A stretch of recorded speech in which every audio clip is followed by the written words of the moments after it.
Ta'al. نعم أستاذ. Mada taf'al? أسبح أستاذ سباحة. Oh, sibaha.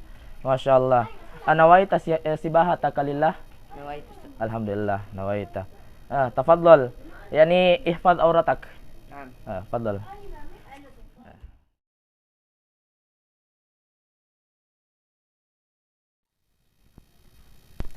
Bismillah, assalamualaikum warahmatullahi wabarakatuh. Alhamdulillah, assalatu wassalamu ala rasulillah wa ala alihi wa sahbihi wa man wala amma ba'd.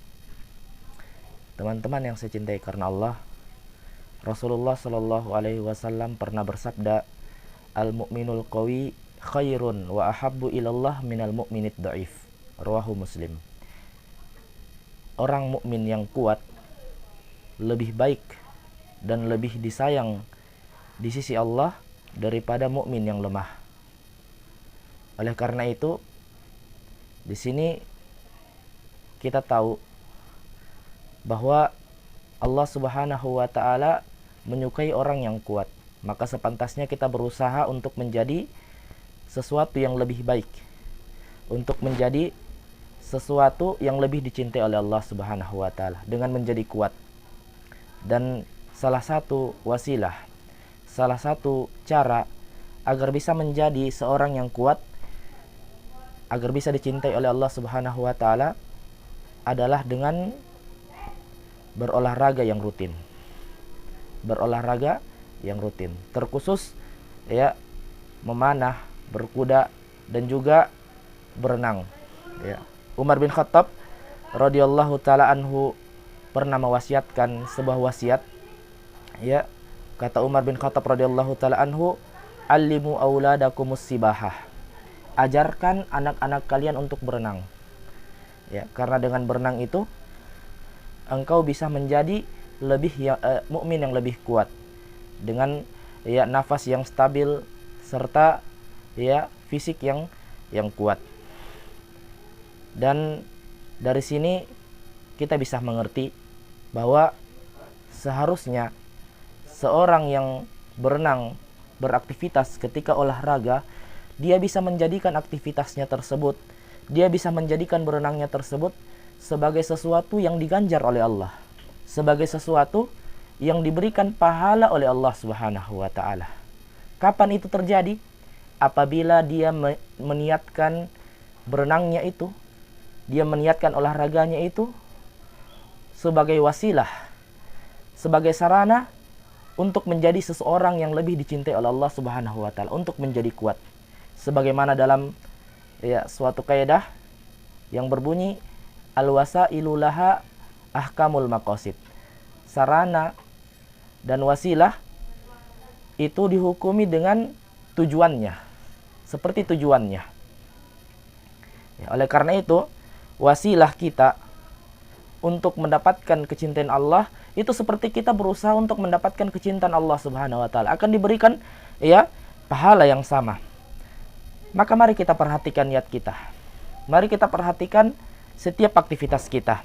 Oleh karena itu Yahya bin Katsir rahimahullahu taala pernah berkata, "Ta'allamun niyata fa innaha ablagu minal amal." Belajarlah niat. Belajarlah untuk berniat, karena sesungguhnya niat itu lebih utama daripada beramal. Bahkan Zaid al-Yami rahimahullahu taala, ya, Zabid al-Yami rahimahullahu taala pernah ya mengatakan, "Inni la uhibbu an takuna li niyatun ala kulli syai, hatta fit ta'ami wasyarab." Sungguh saya mencintai, saya suka seandainya akan ada niat di setiap keadaan saya. Akan ada niat di setiap keadaan saya, sampai ketika saya makan ataupun ketika saya minum. Oleh karena itu, orang yang makan ketika dia niatkan untuk Allah, dia bisa mendapatkan pahalanya. Ya, dia meniatkan ya karena Allah memerintahkannya untuk makan. Allah berfirman dalam Al-Qur'an, "Kulu washrabu," makan dan minumlah. Berbeda dengan mereka yang makan hanya sekedar syahwat saja, hanya sekedar mengenyangkan yang lapar, maka dia tidak mendapatkan pahala. Oleh karena itu, hendaklah kita berusaha untuk memperbaiki ya belajar tentang niat kita. Sebuah tulisan yang indah yang ya ditulis oleh Syekh ya Muhammad bin Shalih Al-Utsaimin dalam ya kitabnya ketika dia mensyarah Arba'in An-Nawawi pada hadis yang pertama, bahwa niat itu berfungsi untuk membedakan antara adat kebiasaan kita dan ibadah. Ya, berkata Syekh Muhammad bin Shalih Al-Utsaimin bahwa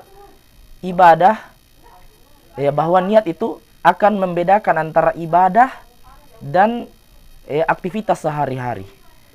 Dia memberikan sebuah contoh, ya, kata Syekh Utsaimin, ya ar-rajulu ya'kulu ta'ama syahwatan faqat.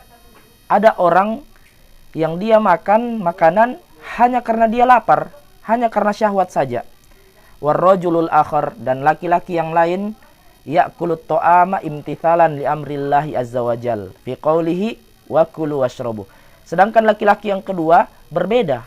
Dia makan dengan meniatkan sebagai bentuk ya melakukan perintah Allah ketika Allah memerintahkan dalam Al-Qur'an, kulu washrabu, makan dan minumlah. Maka kata ya Syekh Muhammad bin Shalih Al-Utsaimin, ya orang yang makan kedua, orang kedua yang memakan dengan niat tersebut tadi adalah ibadah, dan orang yang makan yang pertama ya hanya sekedar kebiasaan sehari-hari. Kemudian kata Syekh ya Al-Utsaimin rahimahullahu taala dengan perkataannya yang sangat indah. Harus kita mengerti perkataan ini. Walihada qala ba'du ahlil ilmi. Oleh karena itu berkatalah sebagian orang-orang yang berilmu dari para ulama, ibadatu ahlil ghaflah adat. Ibadahnya orang-orang yang lalai dari mengurus niatnya, lalai dari memperhatikan niatnya. Ibadahnya dia adalah perbuatan adat, ya, kegiatan sehari-hari yang tidak dinilai ibadah, tidak dibalas dengan pahala.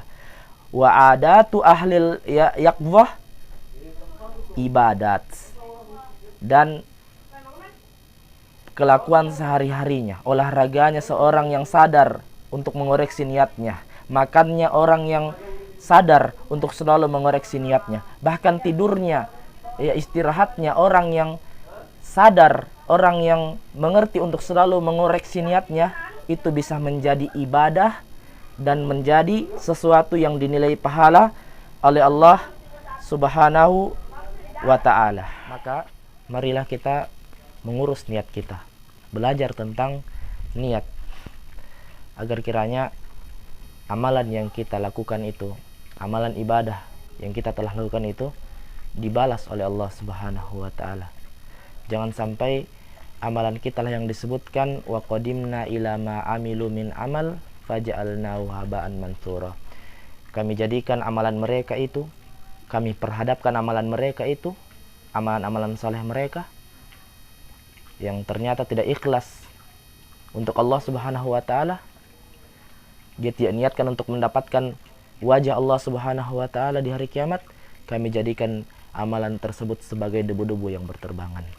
Ingat, perbuatan baik saja tidak cukup, kecuali dilengkapi dengan amalan hati yang baik, yaitu dengan niat kepada Allah Subhanahu wa ta'ala. Mulai saat ini kita berusaha, dan semoga kita bisa menjadikan seluruh aktivitas kita, makan kita, berenang kita, menjadi sesuatu yang dibalas oleh Allah, wasilah dalam ketaatan, dalam ibadah, dan menjadi sesuatu yang bernilai pahala di sisi Allah Subhanahu wa ta'ala.